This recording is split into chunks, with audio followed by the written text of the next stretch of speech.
Good morning, everyone. Happy March to you. We've made it to March, and we've actually had some warmer weather, right, that we're all enjoying quite a bit. I know some of you have actually gotten out to play on your home course, so that's good news. So since we have March upon us now in our March online workshops, we'll talk about your full swing.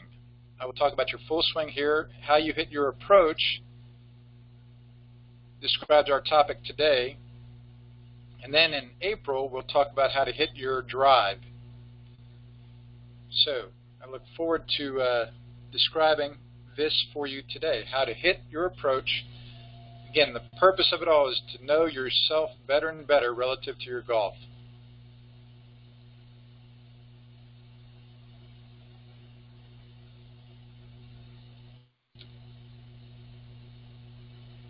And today we're coming to you from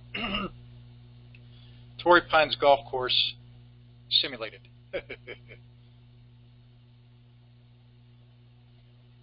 As I've mentioned to you, I always like to open our workshops with this quote from Socrates, that we want to be building the new, not just fixing what's old. So I like to say it that our times together are not correctional, but rather they're developmental. We're looking forward to the future. Because what I've found is if you get enough good grass growing in your lawn, then you don't have to worry about the weeds. So instead of worrying about all the problems you've had in the past, let's look forward to building some good things here in your golf game. And remember, the better you know things, the better you can do them, generally speaking. And so not only you get to know these things here in these online workshops this winter, but you also get to keep these online workshops so that you can be constantly looking back at them, if you want to, through the season, so that you can do these things better once the even warmer weather gets here. Because I've found that if you know things more thoroughly intellectually, you'll tend to do them better on down the road. And so here we are at about the 1st of March. So hopefully for those of you who've enjoyed all the putt and chip and pitch workshops to this point, you really do know a lot. You know the right answers, the right golf answers, with much more confidence and certainty than you did on the 1st of January relative to your putt and chip. And so now here at the end of March, on the 1st of April, you'll know the right golf answers with much more certainty regarding your approach. And in each of the first 2 months of workshops, I gave you 1 or 2 words over here on the right of this list to remember regarding the 4 crucial time skills for your putt and chip in January, for your pitch in March, and now I want you to remember just a couple main words for your approach here in March. And relative to your swing, the 2 seconds, 2 main phrases I want you to remember: extended arms and on plane. And I'll give you these other phrases, these other little 2 or 3 or 4 word phrases in ensuing workshops here in March regarding your approach, your full swing. Again, maybe the opposite of confusion might be certainty, and maybe the opposite of barking up the wrong tree would be attacking the real problem. And so when it comes to our full swing, obviously that's the most vexing part of the game for many of us. It's the part of the game we have the most questions about and the most confusion. And I've found we spend the most time barking up the wrong tree. So I really want to help you have a lot of certainty and be attacking the real problem for your approach shots relative to your full swing as a result of these online workshops here in March. And so what I've done for us today is I'm going to look at a bunch of tour player swings. And so you can actually, I think, see, if you go up here to the right, if you want to drag that little box there where you see the video, I think you can enlarge that like I just did right there. But what I'm going to try to do, if you have trouble doing that, what I'm going to try and do right now is go ahead and stop. I'm going to try to enlarge that screen right there so you'll be able to see the tour player swings that I'm talking about as we go through our workshop today.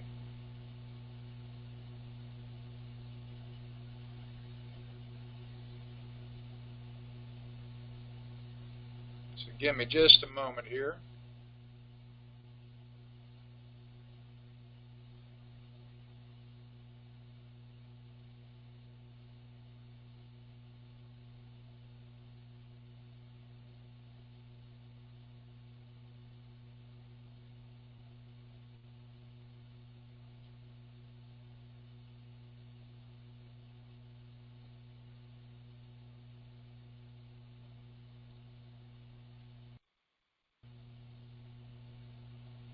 Alright, so I'm hoping that you can now see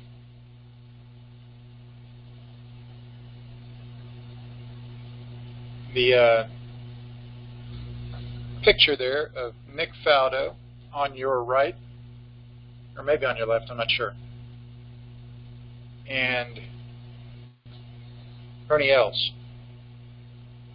So, yeah, I'm pretty sure you're able to see that now. So, what I'm going to do here now, for the next several minutes, is take the time to explain those two short phrases that I want you to kind of memorize relative to your full swing.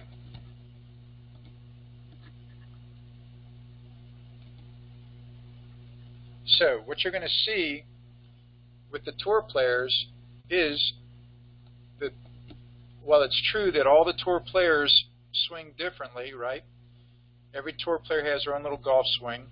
They all swing differently. I like to say it's also a true statement, though,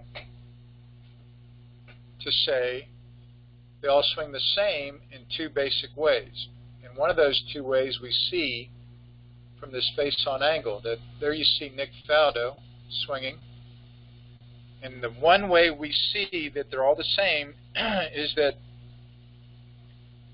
through impact from this face-on angle, camera angle, their arms are extended and their right hand covers over their left.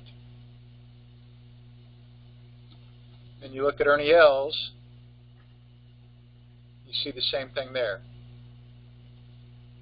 His arms are extended and his right hand covers over his left. And I have about 800 tour player swings in here that we can look at. And so, here's one of the good lady tour players. You see how her arms are extended and her right hand covers over her left. So it does not matter who we look at when it comes to the tour players. See if I can find somebody else here for you. Here's Sergio Garcia. This is a little blurry, but you'll get the idea. That indeed, his arms are extended and his right hand is covered over his left. You see his white glove, his left hand is underneath his right hand at that point.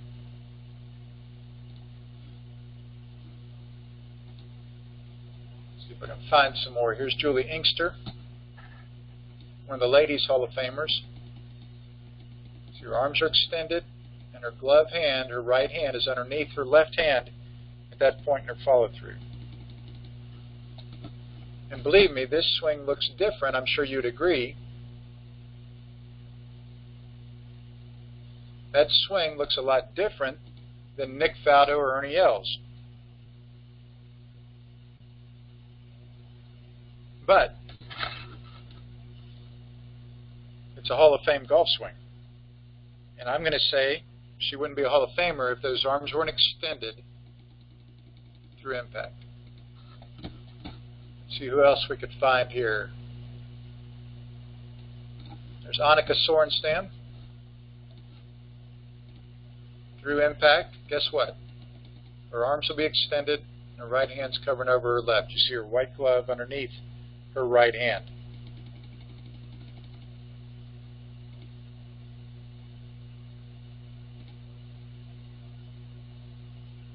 So I really want you to appreciate that, because there are other things that get talked about in the golf swing, right? On all the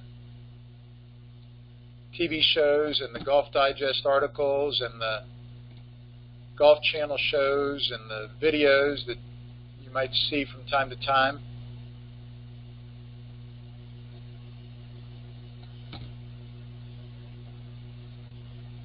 But this, after 35 years of teaching, I've found to be the most common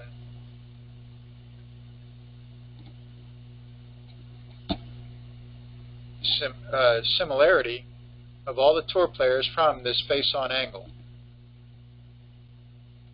This is another one of the good lady tour players here.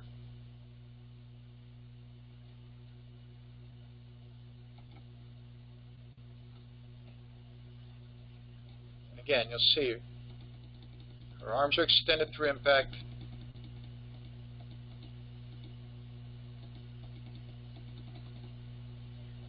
Her bottom hand, right hand, is covering over her left, where you start to see their glove now at this point in their follow-through. Now, one of the reasons that's so important from this face-on angle is because this enables you to get solid contact with the ball most consistently. So what you see here now, you can see that ball, it's a little bit bright there for you. But you can see that ball about to get hit by this tour player.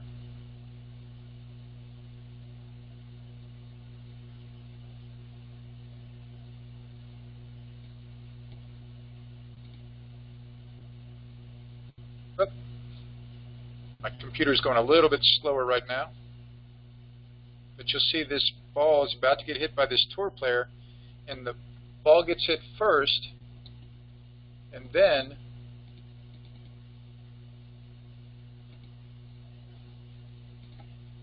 the player takes the divot. If your arms are not extended through the downswing,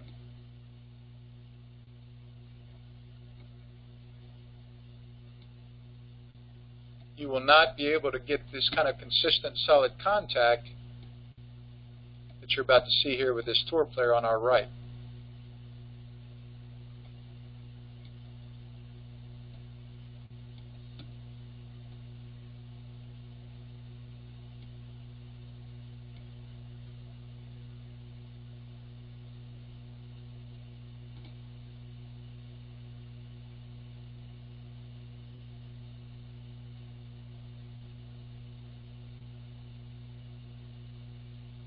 He'll hit the ball first, just like I showed you with the pitch contact last month.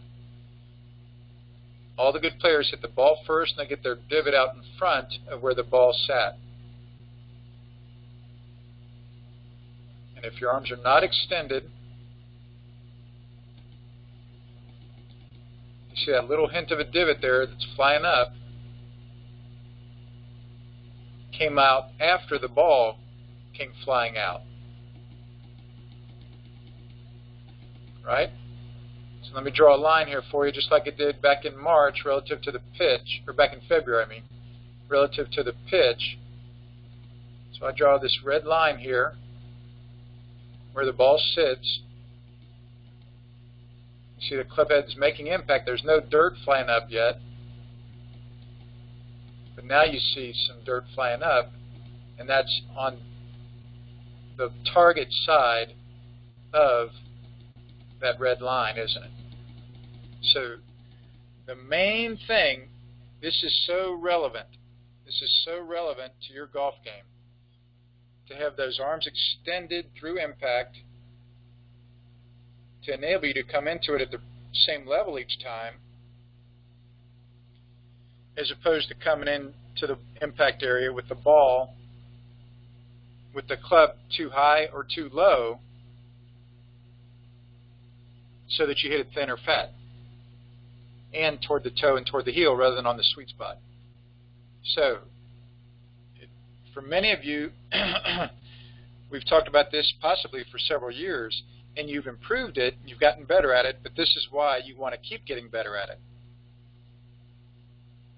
So this is how you hit your approach relative to the face-on angle. You want those arms extended and that right hand covering over your left hand. You can even see a little hint of a divot there for Ernie Els, not much, but you can see a little hint of a divot there flying up. So, as I said now, two main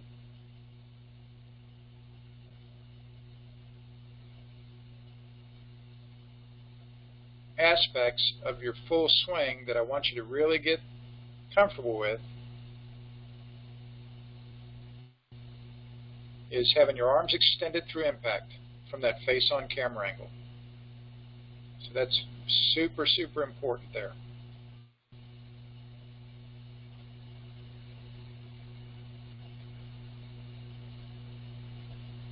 So now,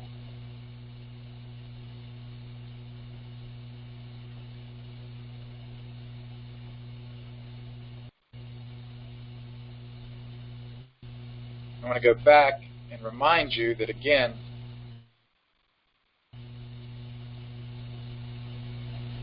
those extended arms from the face-on camera angle are the most important thing of your 2-second swing so that you can hit good approach shots. That's how you hit your approach. So now, let's talk about being down the line, from the down the line camera angle, what is common to all the good players.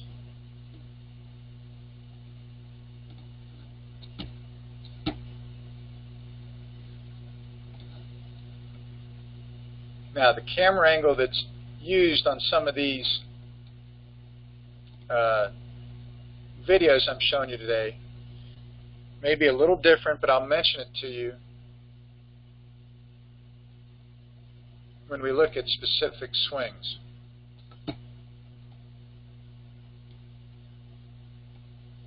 So from down the line, the way that all the good players are the same is that the club head is right on the original shaft plane line for about the last half of the downswing.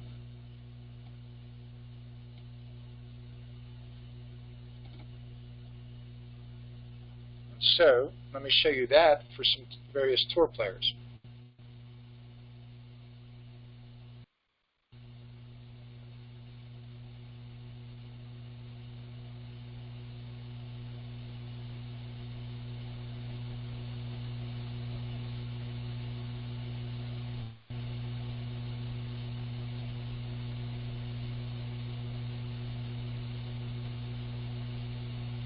So now, when we look at the tour players from the down the line camera angle,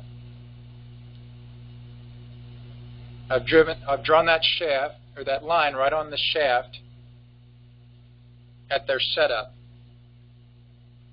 And this is one of the players in the PGA Championship a few years ago at Whistling Straits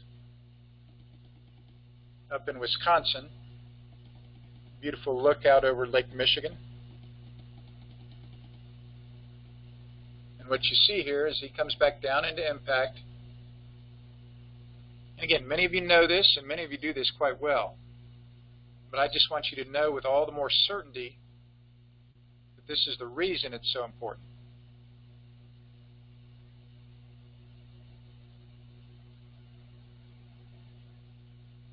See, he's coming right back down the plane line, back into the ball. Because that really does dictate where the ball is going to start relative to the target line. So, when that club head is coming down the plane line like that,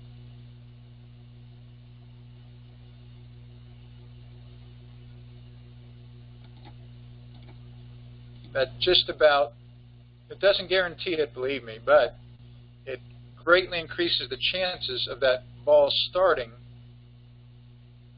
toward the target. generally it will start a little right of the target for most good players. That's why most good players, about 80% of them, hit a draw. And as I mentioned to you, it doesn't matter who we look at. All good players will be on that plane line. This is Helen Alfredson,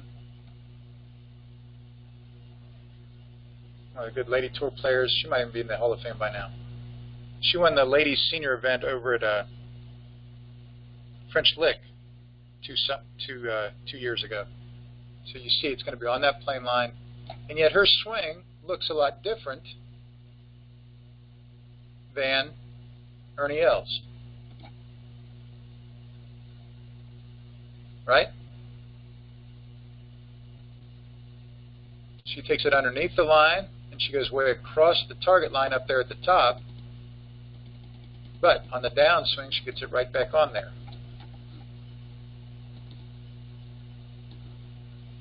But it does not matter what tour player we look at. We can look at Jim Furyk, and we'll see the same thing. Then on the downswing, right about head height, it gets back on the plane line and follows it into the ball, goes above the line through the top of his left shoulder up there in his follow-through with his arms extended. And the reason that's so important is it starts it toward the target more consistently when you're on that plane line.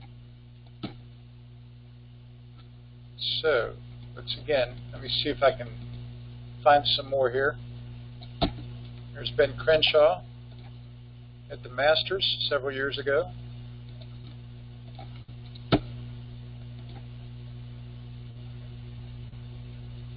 Again, his swing is different than Jim Furyk's. His swing is different than Ernie Els.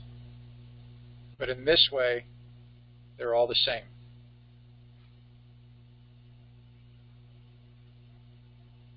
So, if you're above or below that plane line, you will definitely be way more inconsistent with where the ball starts. And then also, your hands will not know the timing they need to make the ball curve back toward the target consistently, if you're not consistently on that plane line. So that is absolutely why it's so important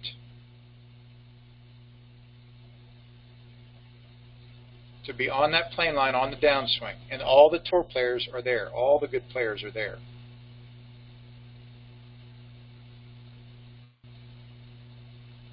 So, let's get back to our PowerPoint.